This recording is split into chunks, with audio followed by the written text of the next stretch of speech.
Hello and welcome. My name is Art Hughes, and I am the Media Past President of the Society of Professional Journalists in Minnesota, the Minnesota chapter of the Society of Professional Journalists. Thanks. It's nice to see everybody come out, even on such a rainy, drizzly day as it is, for this very interesting talk. I'm filling in right now, but for some folks, but I wanted to say welcome, and also thanks to the Silha Center for Media Ethics, which is putting this program on, and SPJ is helping out. SPJ is a statewide group.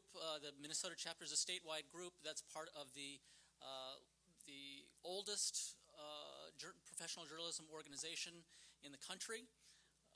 We help with professional development for journalists. We also help with education of student journalists, and we also have a code of ethics that is the standard for the industry in this country.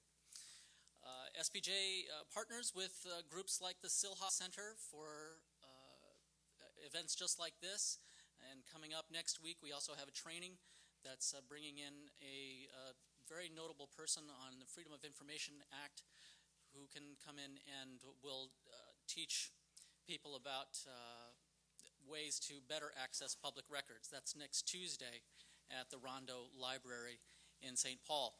And in June, the Minnesota chapter will recognize the best in journalism in the region with the Page One Banquet and Awards. That's in June, and we'll be announcing those as they come out.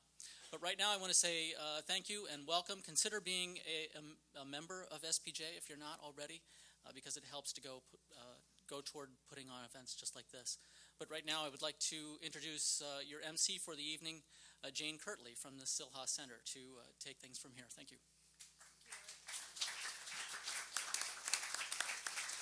Thank you. And we're gratified to see so many people here. It's very hard to predict how many people will attend an event like this, and I apologize for how crowded we are, but I hope that tonight's topic will be interesting enough that we'll be able to engage you even in these less than ideal circumstances. As Art said, I'm here primarily in the role of the director of the Silha Center for the Study of Media Ethics and Law, which is housed at the School of Journalism and Mass Communications here at the University of Minnesota. The Silha Center was created by an endowment from the late Otto Silha and his wife Helen, and Helen and some of the family members are here with us tonight, so please join me in thanking her for her generosity.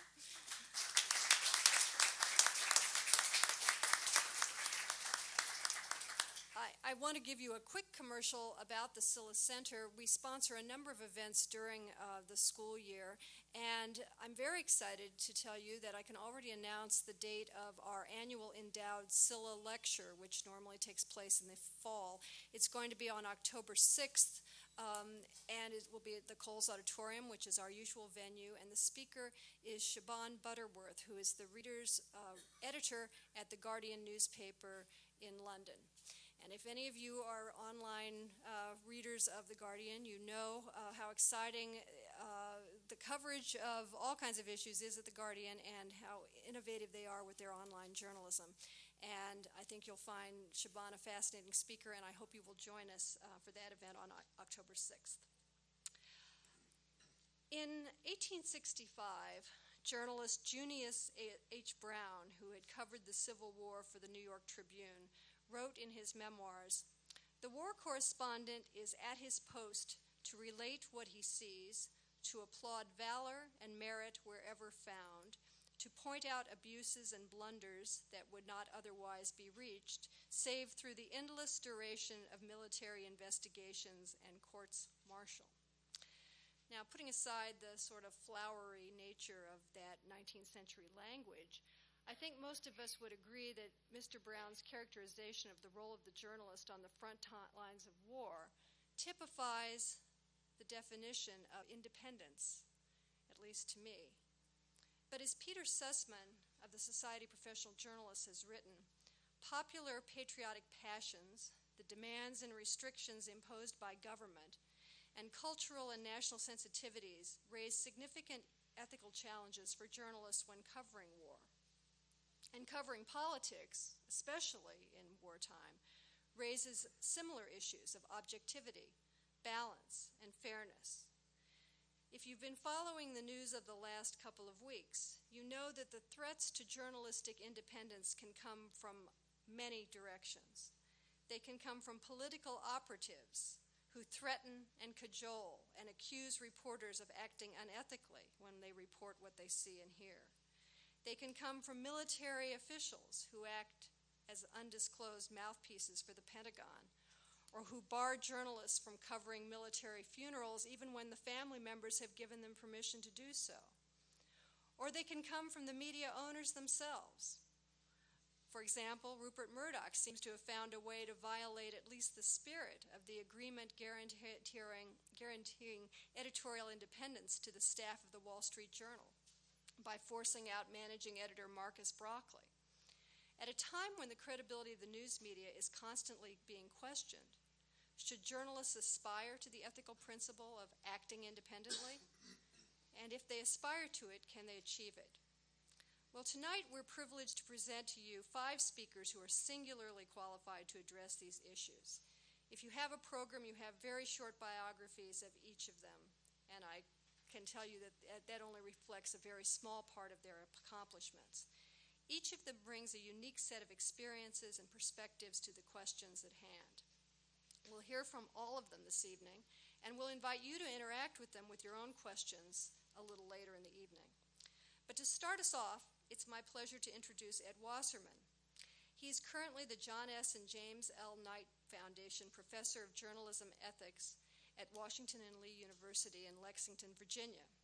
Since 2001, he's written a biweekly column on the media for the Miami Herald and the Palm Beach Post, which is distributed nationally by the McClatchy Tribune News Service.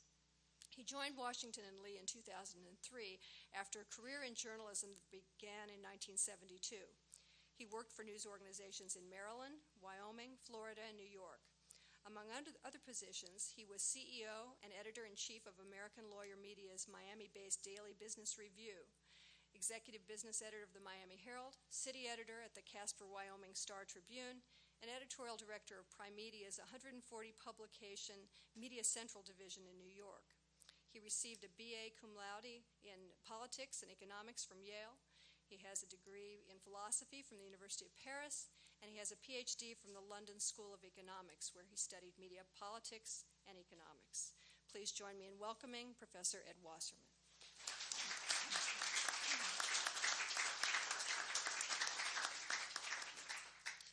Thank you, Jane. Thank you, all of you, for turning out. It's a pleasure to be here. It's a pleasure because the Scylla Center is a kind of legendary place in my line of work. It's also a pleasure because Jane Kirtley is one of my heroes. And it was a pleasure to once again be in Minneapolis, and I want to thank you for the weather. I'm not sure whether it's the darkness or the wet or the cold that I am most impressed with. I wasn't going to tell you this, but in a large part of this country, they're having something called spring now. In where I live, which is in the Shenandoah Valley of Virginia, I mean, I don't want you to feel bad about this, but the skies are blue. The temperatures are in the in the upper 60s, low 70s. They're birds, and it's thoroughly pleasant. Now, I know that happens here around July, and I'm afraid I won't be here for that. But I do applaud your pluck and your endurance. When Jane asked me to do this, to talk about acting independently, I thought it was sort of going to be a piece of cake. It actually turned out to be a lot tougher than I expected, and this question of acting independently turned out to be much more complicated. Now, part of that is because I'm an academic now. As a journalist, journalism and academia are really kind of polar opposite forms of thought. The journalist prides himself or herself on taking complicated things and making them simple, and the academic, it takes enormous pride in taking apparently simple things and showing how complicated they really are. So now, having been reborn as an academic for the last 5 years, I'm sort of professionally obliged to steer away from clear expression which is dangerous since it can cost you your tenure. But I actually think that acting independently is a genuinely troubling and perplexing matter, since it's overshadowed by this huge problem, which is independently of what? Independently of basic values, independently of the opinions of people we like and trust, our fundamental loyalties, right, to kin, to country. Are we supposed to be independently of what our conception of what we think matters, what we think people ought to know about, and about how they ought to understand the complex realities we're presenting? In other words, independently of our conception of what best serves the public. And why should people suppress the very passions and social commitments that led them to opt for a long-shot career like journalism in the first place? But this ambiguity hasn't really stopped this injunction from being central, a central motif in ethics codes, starting with the 1926 Sigma Delta Chi, freedom from all obligations except that of fidelity to the public interest is vital. And it's become a core tenet of modern U.S. journalism ethics. It's central to the moral claim that journalists make, to create and convey factual accounts of significant realities without fear or favor, guided only by a commitment to serve the public. So I congratulate Professor Kirtley for picking a topic for this forum that is in many ways central to the ethical crisis that journalism is now undergoing. So here's what I'm going to talk about. First point is going to be that acting independently is impossible because journalism is practiced within a nexus of dependencies and obligations. And the question then becomes, which of these is ethically permissible? The second point will be talk a little bit about the nature of conflicts of interest, which are undeclared relationships, loyalties, obligations that we value enough that it's plausible to expect them to come between us and the public we principally serve and influence how we carry out that service. So my third point will be, why are conflicts bad? Why are certain conflicts bad? I'm going to suggest that it's only partly because they're deceptive, that you're not coming clean as to your real motives. It's more because they're inconsistent with the trust that's basic to ethical communication, which is why disclosure, which eliminates the deception, may not help. It also may not be possible. And I'll offer a test to help you decide whether trust is impaired and whether a conflict of interest is in fact ethically impermissible. And then I want to talk about a special kind of conflict of interest, those that are endemic to journalism, which Professor Kirtley alluded to in her introduction. Endemic to journalism, that are unavoidable in the practice of journalism. I'm going to talk a little bit about source relations, the influence of commercial imperatives, pandering to the public. So the question then becomes how to manage these endemic conflicts to minimize the harm that they do. And then I'll wind up and try to apply all this with some drive-by remarks about embedding in the Iraq War. Okay, so my first point, and I'm afraid this will probably be the driest and most turgid part of the evening, because everybody else is going to talk about war stories and interesting anecdotes and try to bring a little more journalistic color and sizzle, but I'm going to say this is kind of your eat your peas section of the talk.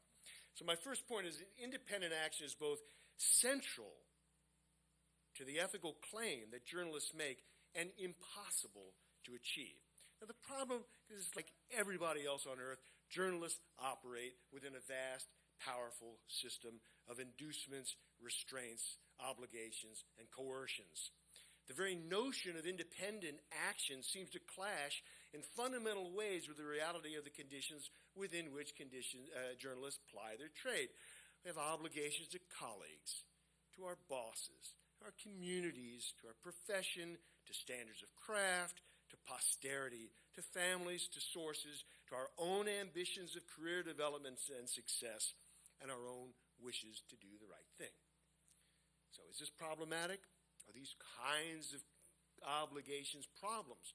Well, not always, right? I mean, I've been writing newspaper columns for about 15 years. When I write my column, my wife reads it first. She's the person I write to. She's the person I write for. She stands between me and the public. It seems trivial, seems like a trivial example, but she is an intervening loyalty, a filter that keeps what I otherwise might say from my readers. Count their blessings. So in short, she replicates the essential structure of a conflict of interest. She's an off-screen constituency I am obliged to please. But you don't care.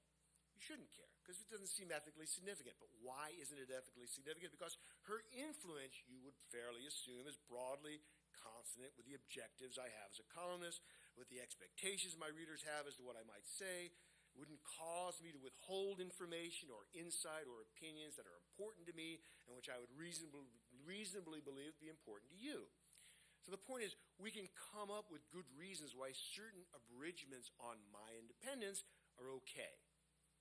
So I'm just establishing the fact that it's possible to operate within a network of obligations and dependencies and still honor the gist of the admonition to act independently.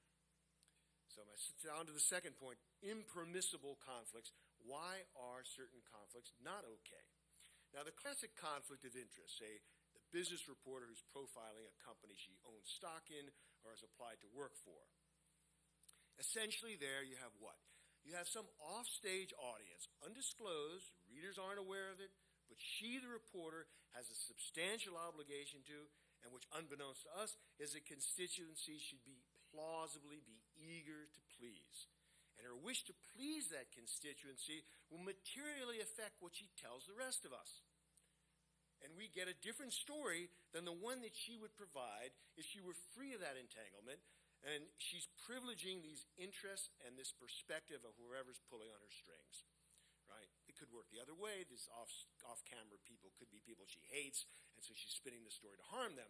But the classic point is you're trying to earn some kind of credits with this off-camera constituency. So certain influences are clearly impermissible, so we know that. So for journalists, somebody's always tugging on their sleeve, grabbing by the lapel, whispering in their ears, right? Journalists are supposed to resist the blandishments of advertisers, the invitations from sources for dinners or weekends at resorts or private plane rides, the big bucks speaking invites from trade associations, for which the quid will come well after the quo. Okay. Now, I want to look for a moment about what is the harm, what's the problem with these, what harm do these conflicts do? Now, part of the harm is deception. The audience has reasonable expectation the journalist is operating with clean hands. Now, whether the news organization actually says as much doesn't matter. Part of the inherent expectation the audience is encouraged to have of news people is that they're free of at least the most egregious corrupting entanglements. The White House correspondent isn't supposed to be auditioning for a press secretary's role as long as he isn't Tony Snow. So if the reporter is furtively doing business with the subject of his or her stories, in some important respects, I, as an audience member, I'm being duped. I'm thinking the reporting I get is disinterested, and it's not. So I'm being deceived. But deception, I'm going to argue, is only really part of the problem, because even if we eliminate the deception by disclosing the conflict, we don't eliminate the problem. That's because we can't know the extent of the distortion caused by the conflict. We don't know what we're not learning because of it. How can we know what we don't know? We don't know what the conflict has predisposed the reporter to say about, what to us seemed unrelated topics.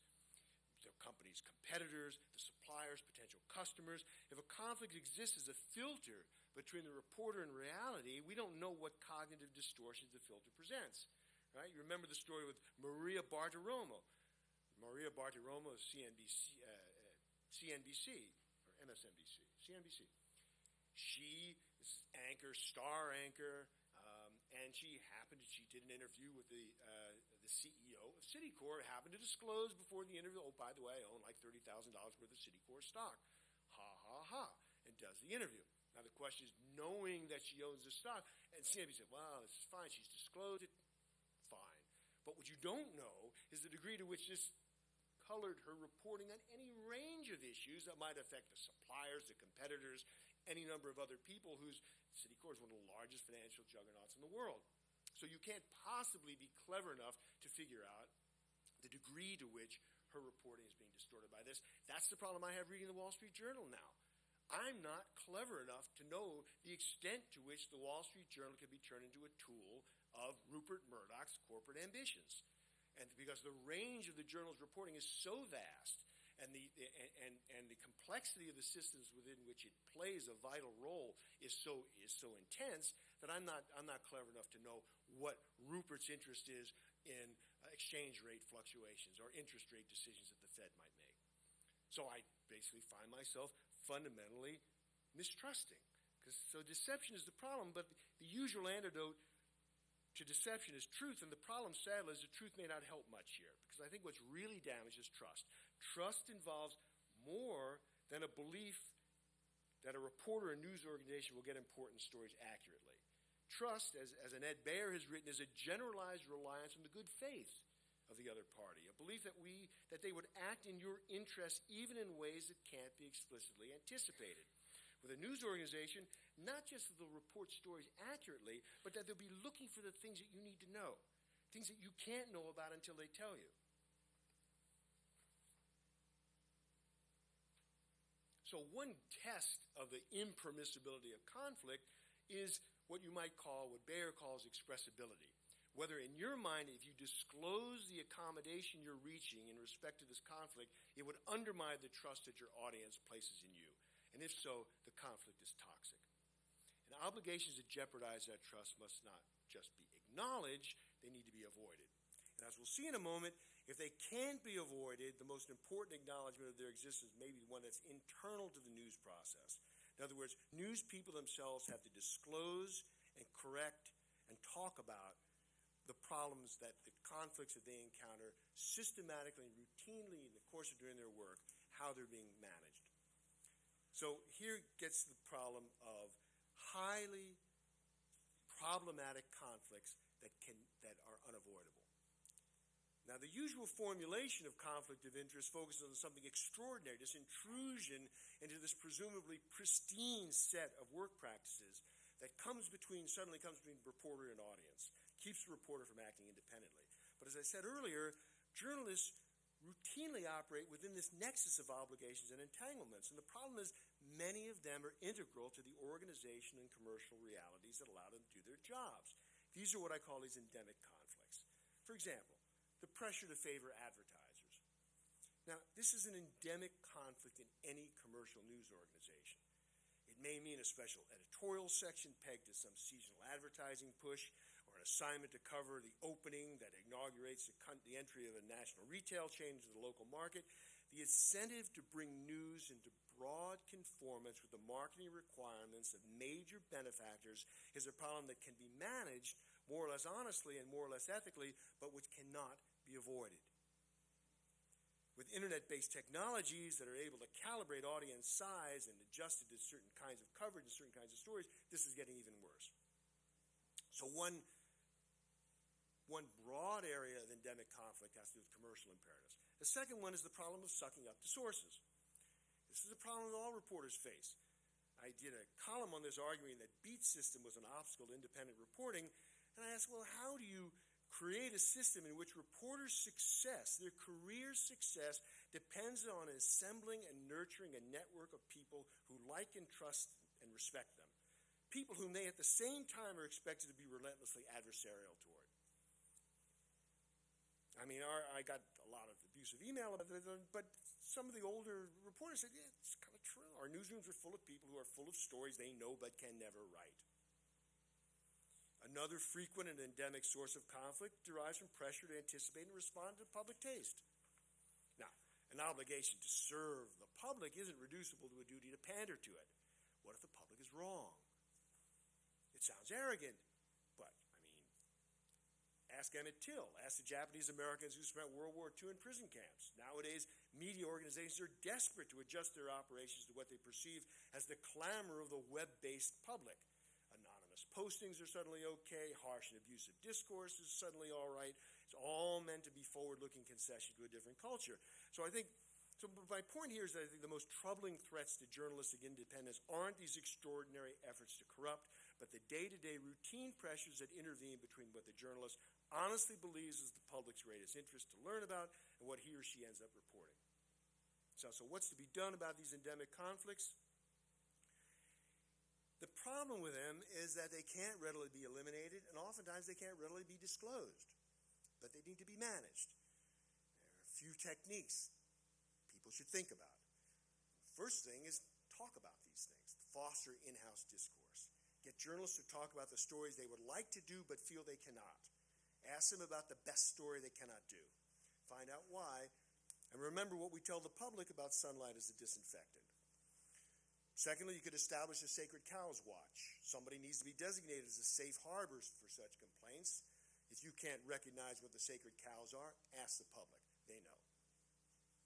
You should separate functions. Stop giving news people bottom line responsibilities. There are too many editors who are corporate vice presidents. You should rotate beats. Fixed beats help strengthen expertise, that's true, but they're toxic to independence.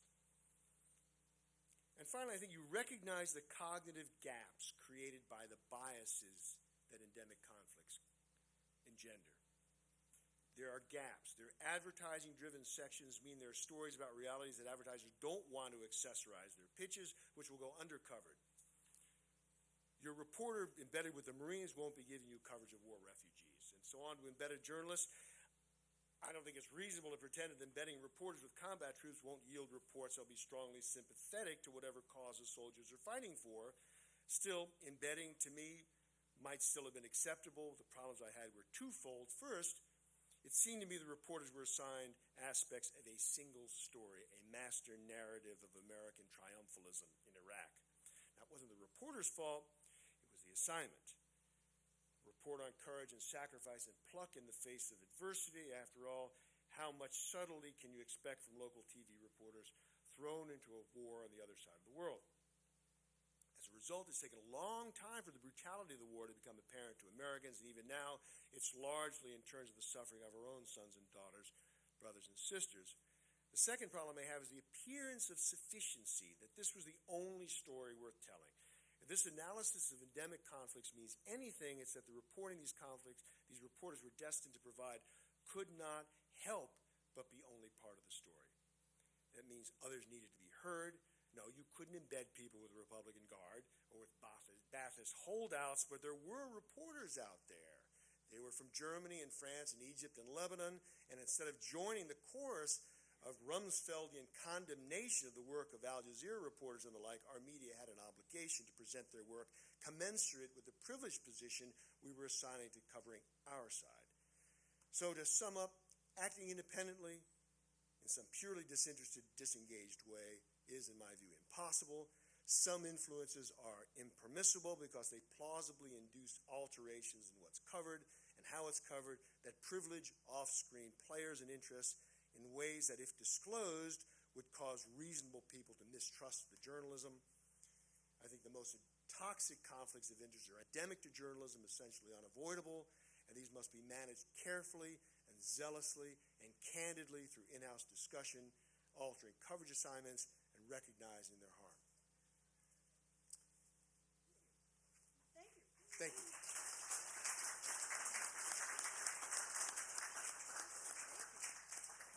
Okay, what a great way to get things started for us. And I'm going to move right away to our panel, who I've already warned I'm going to do very little of asking them questions. I am going to start out with a question for each of them, and then we'll hopefully open it up to some discussion with them and then discussion from you. I'll point out right now that there's a standing microphone here about halfway down the center aisle, and if you would like to ask a question at the appropriate time, please do speak into the microphone because we are recording this session for posterity. I'm going to start with Sharon Smikle, who, as you know, if you've looked at her brief little bio, has experience covering both war in Iraq and in Afghanistan and politics in Washington, D.C., and covering some presidential campaigns as well. And I thought Ed's remarks were interesting because one of the things that he was pointing out was what he would characterize, I think, as a condemnation of the beat system.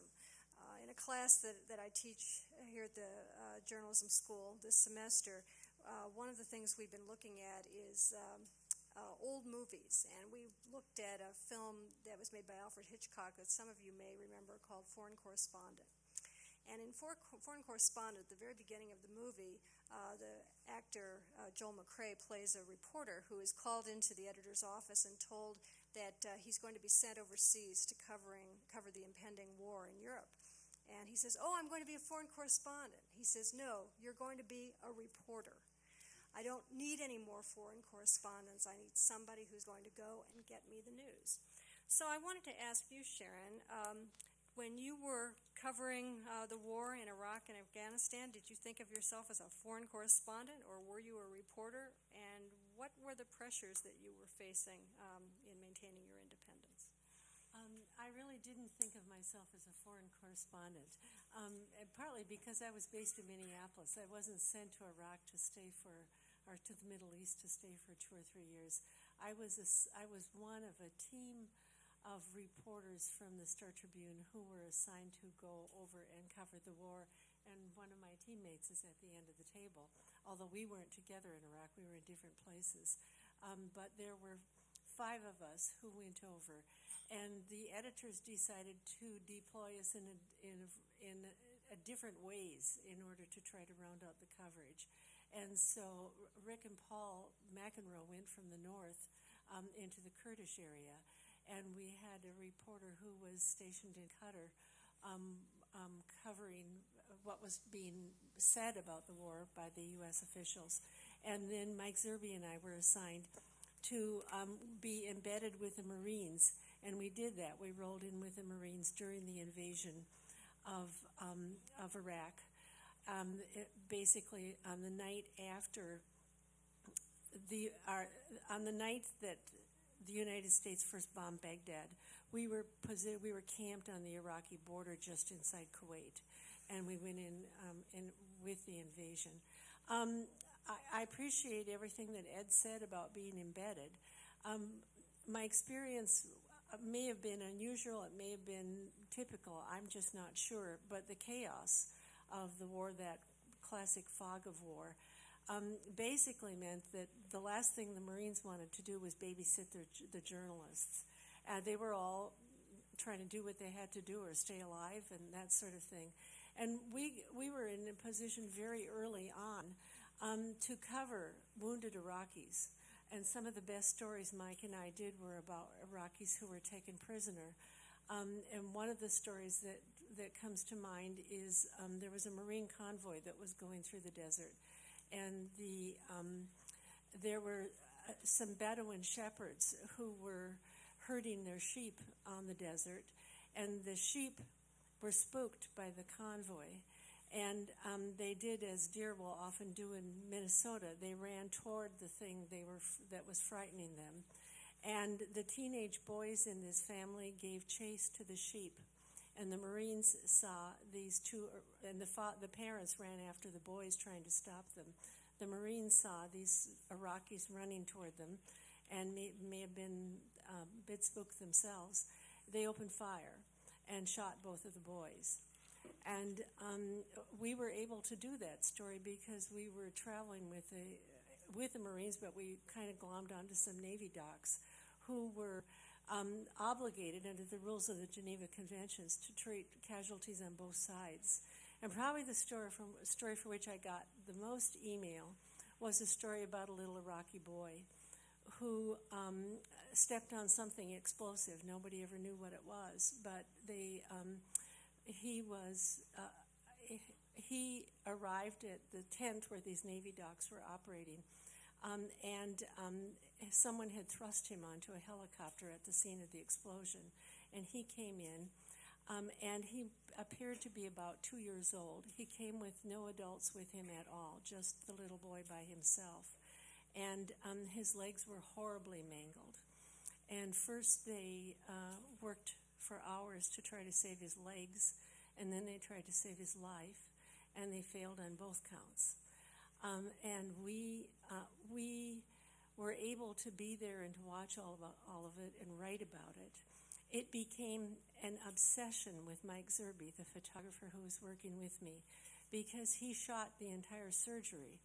The photos were very difficult to look at. He believed that everybody in the United States should see them, because in his mind, this was what war looked like. And in his experience there, too, this is what war looked like. And he became very passionate about this and argued with the Star Tribune editors that these photos should go on full color on page 1A. They did not, but to the credit of the Star Tribune editors, they did run one of Mike's photos of the little boy inside.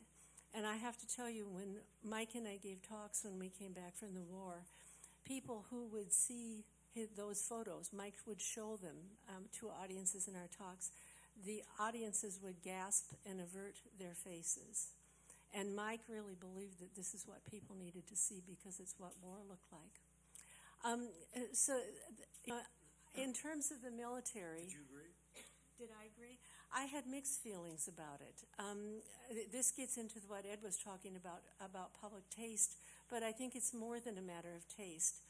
I have small grandchildren, and they look at the newspaper every day when it arrives in the house, and had they seen those photos, I think it would have been so traumatic for them. I'm just not sure it would have been right for them to be, when they're inside the newspaper, their parents, I mean, the kids weren't likely to look inside. And the editors argued also that photos like that can have an almost pornographic effect. And this is a whole discussion. Let me tell you, in newsrooms all over the country, this debate was going on in the early days of the war. I gave talks in California for a couple of different groups, and in one occasion we sat up until 2 in the morning after a program that began at about this point. It was just a group of journalists. We sat there late into the night debating this point about how much the public should see about war. And so in that sense, our independence is compromised by tastes, questions of taste and convention, I think. I also was a Washington correspondent, and I'll just quickly say one more thing. I think that some of the pressures are similar and some of the pressures are different, and I can talk more about the differences later. But one of the similarities, what comes to mind, a friend of mine, a colleague who now works for the Baltimore Sun, I believe he's in Afghanistan right now. Last I heard from him a couple weeks ago. He told me one day that every day I write on my notebook when I'm embedded with the military, I write on my notebook, I am not one of them. And you know, there are so many different directions that this takes. I could go on and on, I won't. But I have to tell you, the same thing is true on Capitol Hill. You hang out there every day because there's kind of a little community in that big city of people who are covering the Congress, who are hanging out with each other, who are developing sources among the staffs. And you really do have to write on your notebook every day, I am not one of them. And one quick anecdote, and then I'll stop so you can go on to other people. The late Senator Paul Wellstone was such a great politician and such a genuinely friendly guy. And he insisted that we were all to call him Paul. And I decided I was going to call him Senator Wellstone. And it drove him nuts. He would just argue with me, hey, you can just call me Paul, that's okay. And I refused to do so. And it's perhaps an insignificant little gesture, but it was kind of my way of saying, I'm not with him. And I don't pride myself on being infallibly independent. I agree with everything Ed said. But I do believe that there are those similarities, and the burden is entirely on the journalist to establish whatever level of independence is appropriate to hang on to the public trust in the reports you're doing. Thank you. Going back to my class for a minute, thank you. Another movie that we have been watching in my class is a Katharine Hepburn, Spencer Tracy movie called State of the Union. And if you've never seen this movie, it presents a really pretty dire picture of how news organizations can anoint candidates for political office. Angela Lansbury plays the evil head of a media empire who plucks Spencer Tracy from obscurity and encourages him to run for political office. So Eric, you've written a lot about politics and thought a lot about media coverage of it. Does this concept of independence contradict or overlap with some of our other journalistic ideals like objectivity and balance and fairness, which are the kinds of things that the public supposedly turns to the news media for? I haven't seen State of the Union in a while, but wasn't Angela Lansbury also his girlfriend? She was his mistress. Yes. A little conflict of interest there. Yes. I enjoyed Ed's talk, and I appreciated starting off by saying that independence is a goal to strive for, and but we have to acknowledge that can never be fully achieved. And because I'm personally kind of obsessed with trying to figure out what to keep and what to let go of the conventional journalistic norms in this period of transition that we're in. And a lot of my own thinking revolves around the idea of objectivity. I was really listening for the overlap between independence and objectivity. There's a huge overlap, of course. I think independence is a better word, actually. I think we need to search for a word other than objectivity, because I think that is used up and a spent force and is doing more harm than good.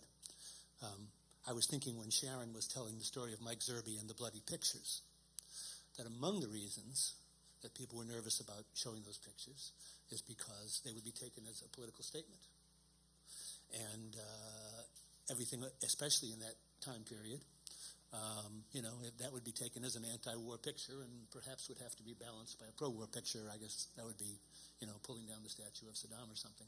But to the degree, and this would apply to politics and it would apply to war and a lot of things, but those are two of the biggest ones. To the degree that we embrace as one of our paramount goals the perception of objectivity, even though, as with Ed's talk about independence, everybody intelligent that talks about it says it's not possible, it's not real, it's just a goal. We fall short of it. And I think that on a practical basis, journalists end up shooting for something that might be called the defensible appearance of objectivity, and that the desire to maintain that appearance can actually get in the way of reaching our highest calling, which would have something to do with, I suppose, seeking the truth and telling it. There are definitely situations, this comes from deep in my gut, and the journalists in the room I hope will recognize what I'm talking about, but there are definitely situations where you leave things out of your story that would actually make it better because the little meter in your brain that is telling you how you are going to be perceived, how you're going to be criticized, is telling you that you've got too much on this point, not enough on that point. I think balance can be a journalistic virtue in politics if it means talking to both sides, listening to both sides or all the sides.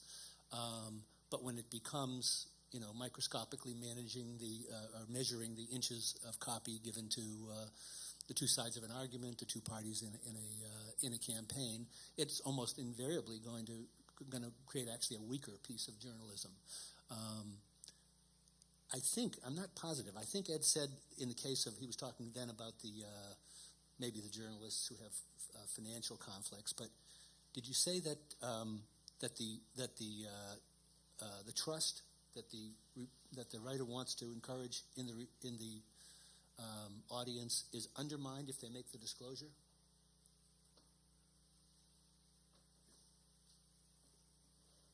No, I might have, but I didn't mean to say that. I was trying to look at the problem of trust as being independent of the problem of disclosure, because the kind of endemic conflicts I'm talking about are almost impossible to disclose.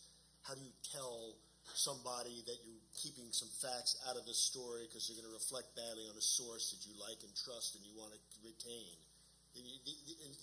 Right, the problem with the endemic stuff is it's very, very hard to disclose, and the question then becomes, is this, you have to ask yourself, if I did tell people, would they no longer trust me? So it becomes almost an internal test.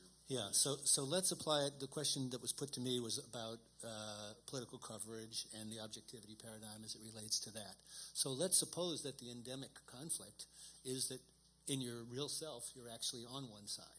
You have, you know what party you vote for. You know which candidate you prefer in a particular race, and you feel, because in order to live up to the standards of the objectivity model, that this is a secret that must be kept on pain of death.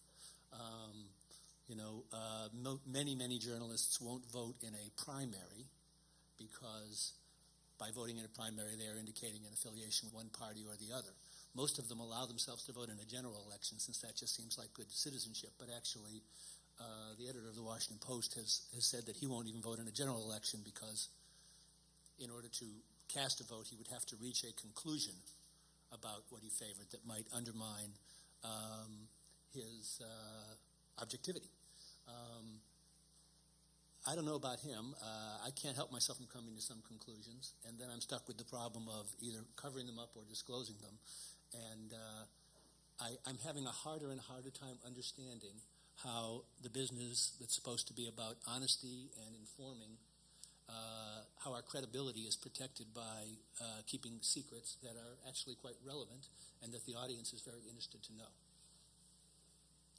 Provocative thoughts, and we'll continue along this line.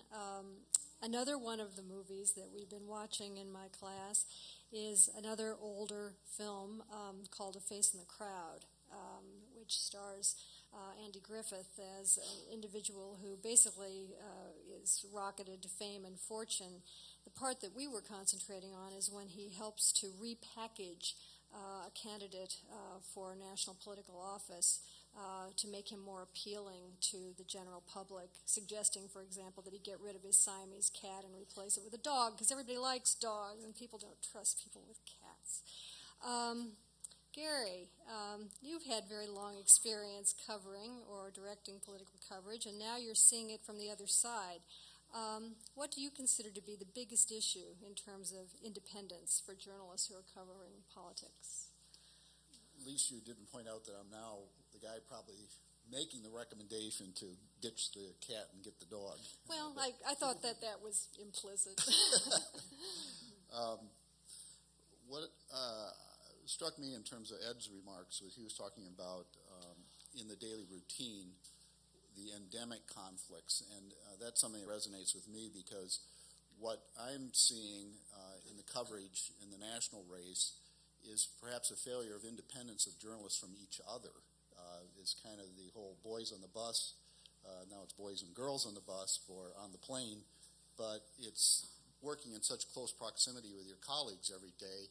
There's kind of a groupthink that takes over, and I see that also up at the Capitol to some greater or lesser extent on various days. But what that partly leads to, this is this month's American Journalism Review, and there are story themes that emerge, and everybody kind of writes on the same story theme, and it becomes the overwhelming messages that we're getting from the National Press Corps. For instance, Rudy Giuliani, the man to beat for the Republican nomination. John McCain's campaign being dead. He was completely written off. Hillary Clinton being the invincible candidate with the inevitable Democratic nominee. The prediction that Super Tuesday would be all over in terms of the race. These are the emerging storylines, and I think it's partly just a function of the media that are covering this day in and day out, experiencing all the same things and seeing the same polls and writing about it in the same way. So you don't get enough independent voices because of the insularity of the way these things are done. And as I mentioned, I see that sometimes at the Capitol. And one way that it's emerging now, too, especially with the pressure to blog, the reporters will write stuff that they would never expect to put in their paper, but that's breezier and gossipier, and sometimes it'll take the form of people in the Capitol Press Corps think X, Y, or Z without ever trying to verify if, in fact, it's true. It's just the conversations they're having among themselves become the objects of news. So I think that that's a problem in terms of independence. And I wanted to just quickly point out one other thing that's, to me, is a much more obvious conflict that's now gone on for a lot of years, and we'll see again how it plays out here in November. But I'm old enough to remember in broadcast news when ABC, NBC, and CBS each had their own exit poll. They paid for it.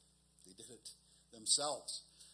But a number of years ago, somebody said, why are we all spending all this money? Let's pool our resources and and create one national election poll, and we'll share the results. Now, we'll each take the same results and interpret it differently, and that's how we'll maintain our independence. But if you, those of you that remember what happened in 2000, all 6 of those organizations predicted that Al Gore was taking Florida. And then 5 of them went on to, all 6 withdrew that. 5 went back and said, okay, Bush took Florida, and then those 5 had to retract that again. And it's all because they were working together and not independently in producing their poll. 2 years later, that poll collapsed. And actually, it was kind of refreshing because we had to wait for the returns that night. But nobody had an exit poll because there was only one exit poll. In 2004, it's that same exit poll that the early returns, the data comes in waves, 3 waves. And the second wave of data showed clearly Kerry was going to carry the country. And that leaked out in newsrooms across the country and got widely reported, and of course turned out to not be true. In 2006, they finally had a successful exit poll again to some extent, and they tried better. They actually, one of the things they found they had to do was take the monitors of what the other networks were reporting away from the people that were making the calls, because it was the whole lemming effect in 2000 when they saw it was actually Bush's brother-in-law was the first to call Florida. He was the head of Fox News' election pool, and then everybody followed, and all 5 went with that wrong prediction. So, 2 things then, I guess my points are, is that one, just the sheer proximity of the way reporters work with each other in situations, whether it's the Capitol or on the campaign tour or in the Capitol basement, the state Capitol, presents challenges to independence. And 2, when news organizations work together instead of compete, I think that's an inherent problem. Thanks. I mean, the points that you're making are just giving me tons of questions, but I'm going to move on to Richard, and we'll come back perhaps to a couple of my questions, and I hope you're thinking of yours as you're sitting out there. The last movie I'm going to allude to is one that is a little bit more recent, Wag the Dog, which I suspect many people in this room have seen. One of the things that is depicted in Wag the Dog is an extremely cynical presidential administration going to great lengths to manipulate public opinion, including creating a totally fake video image of a young woman running away from a bombed village in Albania. It's entirely faked. If you've seen the film, you know that it's, we hope it's satirical, although certainly technologically possible to have done something like that, which brings me, I guess, to our token photojournalist on this panel to ask Richard what kind of special challenges that he's faced covering war and politics, and does he strive to stay visually objective?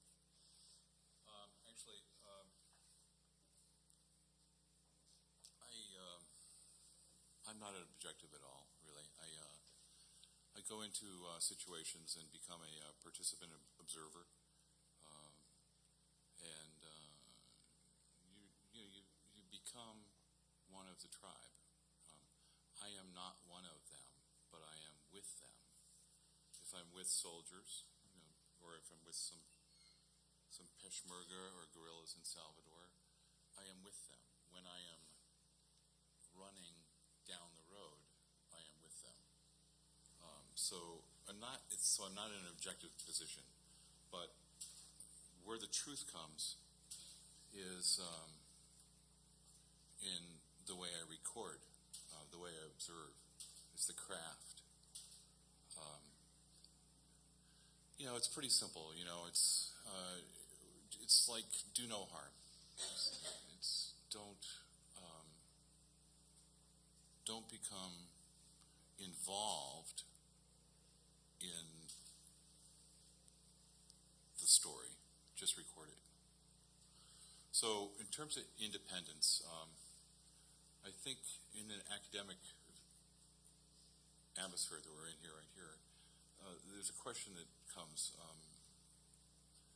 A Zen master asks his student, what is the sound of one hand clapping? And it's a provocative question, like these provocative questions we've heard. It it requires an independent inquiry so the student is asked to ponder this the way you're being asked to ponder ethics, the question of ethics. And I think it's somewhat of a simple answer that is the true answer, but there are no true answers really to this question. It's a rashomon. There's many different versions that you could come up with. So, does anyone know the question? Does anyone know the answer to the question? Here? Does anyone know? What? Do you know? You know. You don't. Okay. All right. That will be revealed. Okay, so it's best that I just tell some stories, I think, as a model. Acting independently. The first time I was in Iraq, I went before the start of the war, and with Paul McEnroe, who I've been to Central America with and Bosnia with, so we have a good operating agreement. And it's really important for a photographer and writer to team and to have an understanding when you're in a crisis environment. You really have to be able to operate cooperatively and intuitively. It's really important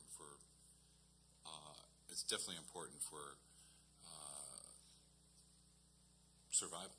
You know, it's important that you survive. So this is a question about, the acting independently and pursuing independently. We were in the north and we went acoustic. We were not embedded, so we were all on our own. We had to. When you're on your own in a war situation, there's no roadmap. You don't have any. You're kind of in the wilderness, and you're pursuing the question of what is the sound of one hand clapping. You're looking for. You're pursuing an answer. What is going on here, and just in terms of we had to smuggle into Iraq. We were denied visas from the Iranians, so we smuggled into Iraq in the bottom of a potato truck. And this is a situation where you have to act independently, really. I can't imagine calling. It's better to, in this case, in terms of the corporate, my own personal responsibility to the corporation I work for is such that there was a point of conflict, really. I mean, this was a conflict in my mind, because what do? I know that it's better to ask for forgiveness than it is for permission sometimes. So, the conflict was, should we tell them we're going to be smuggled in the bottom of a potato truck in 2 coffins to get into Iraq, or should we just do it and then let them know that this is what we've done?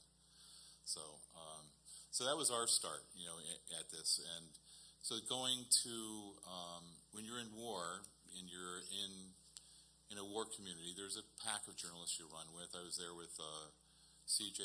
Chivers and Jeffrey Fleischman from the the Washington Post, and a number of other people from the New York Times. There's a kind of like a consensus that you need information, but you need to act independently too. You need to filter things. So when we would go out, we would you need to have information, but we would act independently. We would travel alone, pretty much. So there's a lot of self-reliance, and it's just a question you have to answer. Being a participant observer, and basically getting close to people. You really have to be able to talk to people in the elevator. It's that kind of closeness that I look for. We developed really close relationships with the Kurds. We made some good friends with people. We lived. This guy, this famous commander, Peshmerga commander, had been wounded 10 times. He's like the Che Guevara of Kurdistan. He let us live in his house. His family had been moved. he was living on the front lines, and his family had been moved out. And we got really close to him, and we told his story on Chinaway Mountain, where he had his command, and we lived in his house, and we became very close to him. And he was killed in the war, and we told his complete story, as a soldier and as a soldier who died, doing what he did. So I guess I try to get as close as I can to my subjects. I think it's just important to act independently yet intimately, I think so. Thanks. Before we take your questions, and please, we want to do that, I want to give Ed a chance to offer any rebuttal he might choose to, or any questions he might want to raise. Okay. A couple things. One of the things that I heard people saying, and I think it's useful to remember, journalism is a very hard thing to do in a highly polarized setting. And the period of the early years of the Iraq War was extremely polarized. It reminded me just briefly of a weekend I spent in Boston at Northeastern University, which had a group of Israeli and Palestinian journalists that they'd brought together. It sounded like a good idea. I'm sure they got foundation grants for it, but it was very revealing to me. And long story short, it's very, very hard to every piece of journalism was scrutinized as testimony to one side or the other. It was impossible to find common ground in the most basic narratives. Even if you had, and I remember there was a long argument about coverage. You may recall some years ago this awful incident where a couple of off-duty Israeli soldiers strayed into a town in the West Bank, and they were killed in a sort of terrible way. Their bodies were thrown out of the second floor of the police station. And it got a lot of ink. And there was this enormous to and fro. I mean, nobody was in favor of the killing, but the to and fro concerned the fact that these guys happened to come into the town right after a funeral that had happened of a Palestinian kid who'd been killed by Israeli military. And so the whole debate involved where the placement of the context for the killing was in the narrative. And if it wasn't stressed high up in the narrative, then it was prima facie evidence of a pro-Israeli tilt. Right? So what I'm trying to say is that getting back to your comments about images, which images were permissible in the early days of the war, it was a very hard time to be a journalist in this country then. It was a very hard time to report on that war. And I'm sure, Richard, a lot of your most compelling images didn't find readers. And in part, didn't find an audience. They weren't published. Well, no, everything was published. I had no conflicts, really. Everything was published. Yeah. Okay, well, I mean, I recall there being very sanitized images of the war during that time. And that there was very little bloodshed in the images that I saw of the invasion. And maybe, as you say, there's taste, but I think you have to deconstruct what taste is. And you have to look a little closer, because somehow the concern of taste went right out the window at the Fallujah incident, when the American contractors were set upon and murdered, and then their burned bodies were strung up. Yeah. And somehow those images, gruesome, horrific images, were suddenly deemed acceptable, because we had powerful images of Americans as victims. And so I guess what I'm saying about that taste itself, the problem of being independent of your own public, independent of a powerful sentiment, powerful patriotic sense of revenge, of a national mission, and of pointing out the harms that are being done in the course of fulfilling that mission. Very few media people in this country were willing to do that. And I think we ended up,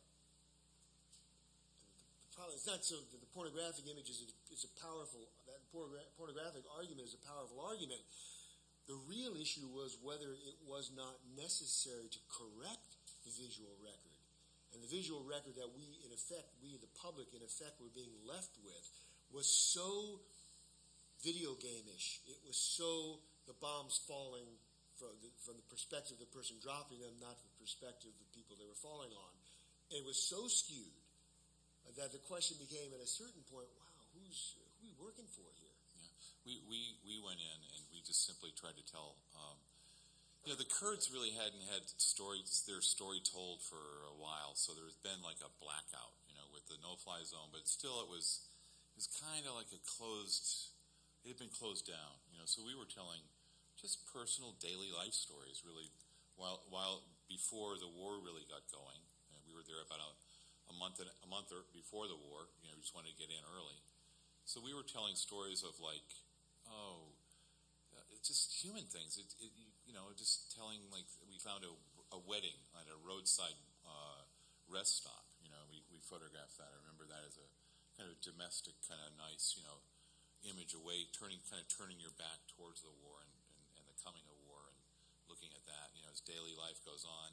And then, some other images. We documented the victims of Halabja. How there's 5,000 people who died that day, March 16th. And today, there's another 5,000 that will die. So we were photographing these victims that are horribly suffering, and so those pictures got through.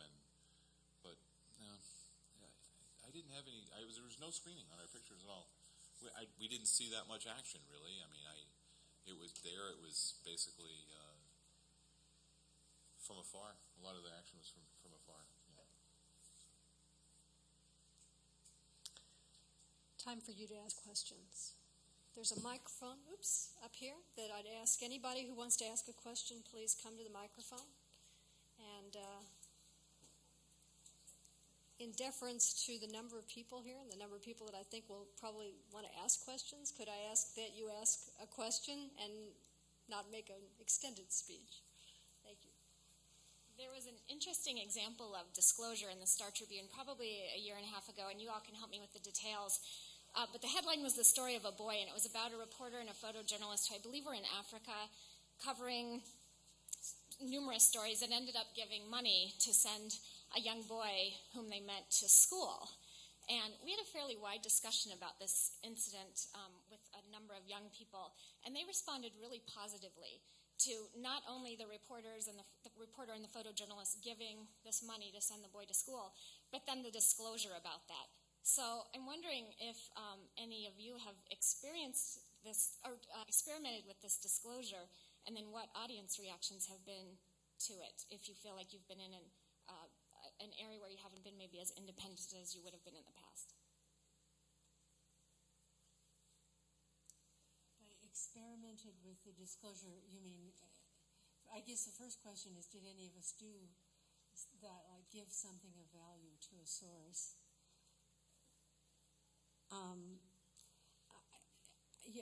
I don't recall that I've done anything like that, but I've had a conversation about this with quite a few journalists a couple years ago.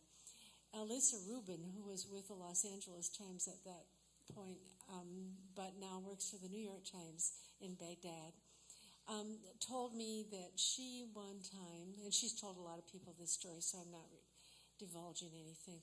She told me that at one point she was covering an Iraqi family and trying to do something about the impact of the war. And the head of household of the family ended up getting wounded and got into a hospital somewhere that was just a horrible situation. No sheets for the beds, no anything. And Alyssa said something just snapped.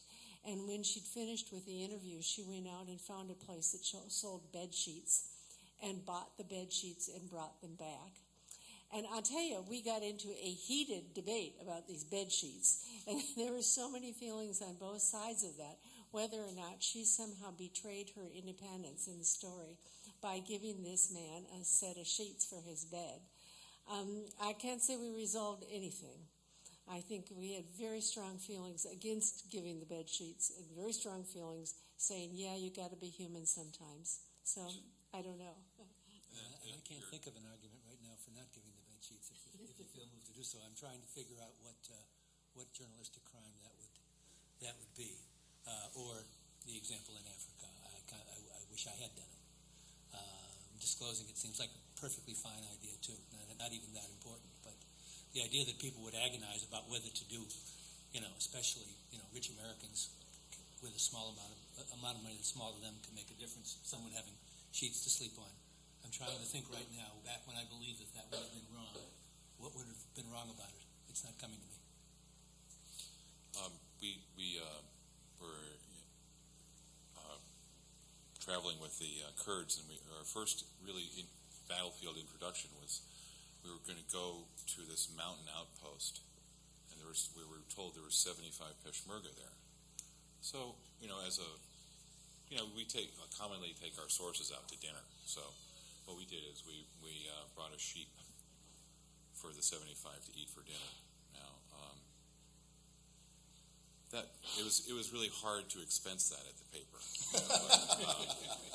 And in fact, Gary Pruitt, the wise guy that he really is, he cited during the conference call, as I recall, the quarterly conference call, he cited Sarbanes-Oxley, and they had to have an amendment to their earnings statement. And the analysts, you could hear them all kind of go, waiting for what it was. And he laid the joker down and said, we have this journalist who bought a sheep for the joke.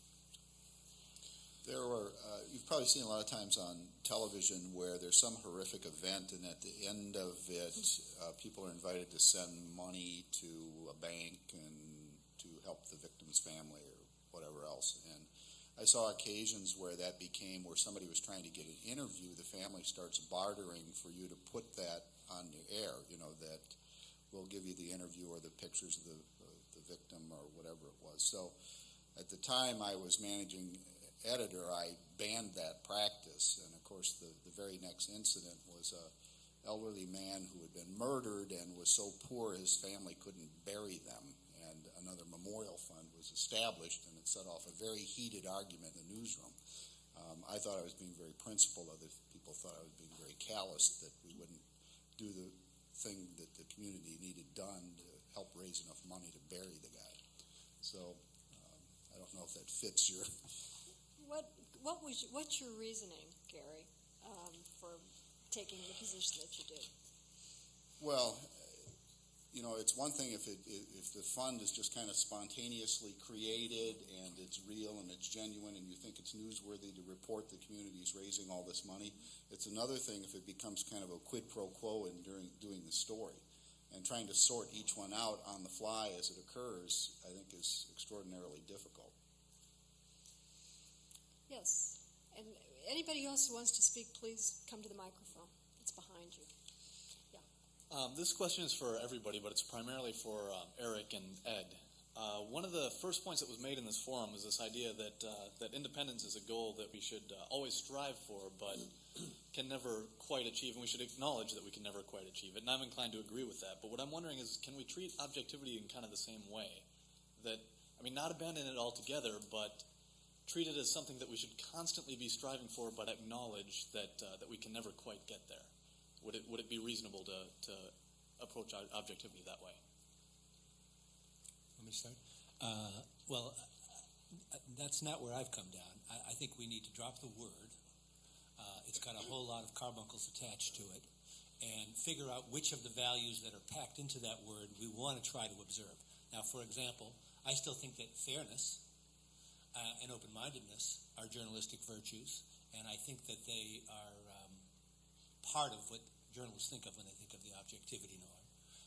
I could tell you, if you want me to, what I think is so bad about that word and why we need to get rid of it. But fairness is something that you can strive for. Will you ever achieve it? Well, what would it mean to achieve it? That everybody in the story would agree that the story was fair? That will never happen. But if that's the goal that you're aiming for, real fairness. You have to go deep, I think, and figure out what that means to you, because it's not going to mean the same as balance, which is kind of a cheap form of fairness that's easy to arrange, but that doesn't necessarily accomplish fairness.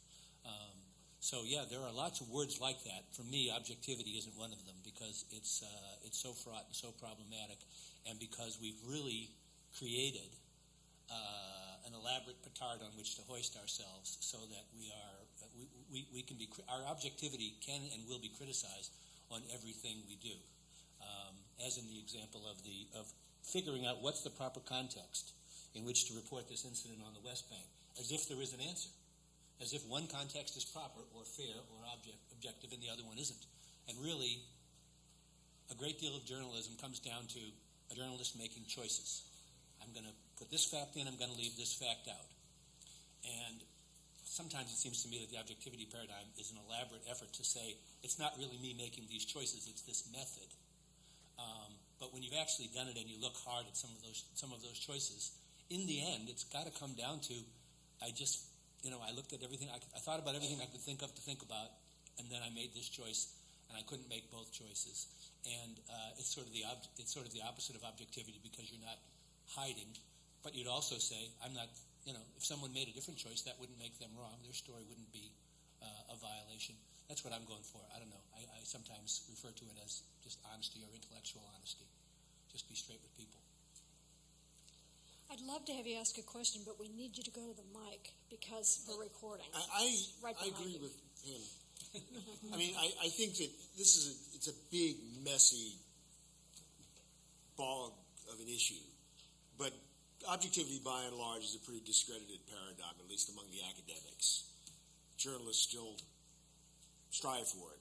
But, I mean, most of us are puzzled by the claim. We regard objectivity as involving an endless deference to authority, as countenancing a real disengagement, as premised on an idea that there is a perspective superior to the perspective of people who are actually engaged and involved in realities. And when you got to tap into that perspective, which, by the way, is normally expressed by men sitting in offices somewhere with telephones on their desks. So you end up going to officials, you're going to experts. And it's not the way we normally tell stories. It isn't the way we understand reality. We don't apprehend realities in an objective way. We may use facts, but we try to put them into narratives that make sense and put those facts into a context. And once you start doing that, you're making judgments about significance that are impossible to square with a purely objective epistemology. So it's just not a...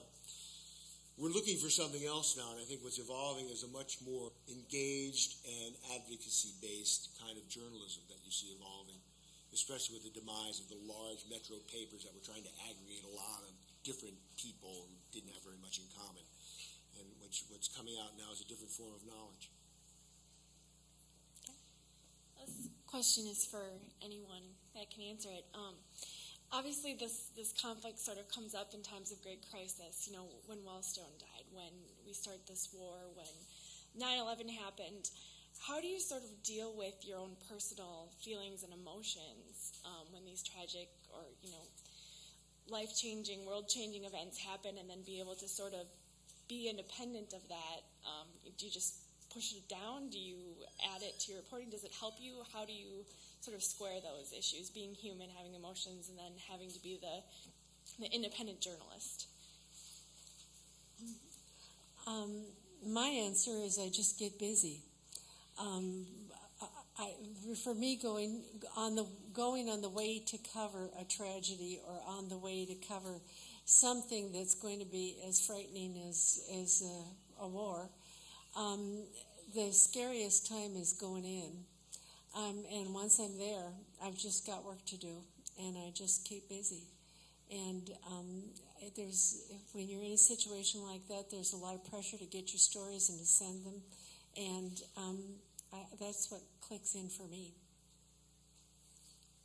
My defense is I feel it. I'm willing to cry, at any time. So that's how I cope. I've been out of the field for many, many years, but back all the way during the Cambodian War, when it was popularized, you may have heard of the movie The Killing Fields, and the Cambodians were fleeing across the border into Thailand. I was a photographer then and shot stories of Minnesotans, paramedics, doctors, nurses, helping those people as they struggled across the border, and including babies that were dying because the paramedics couldn't find the arteries in their forehead to get IVs into them quickly enough. And like Richard, I remember weeping to the point where my viewfinder would fog up. But you just push ahead because you figure if any good is going to come of this, it's because you get the truth back to the people about what the horrors are in those conflicts.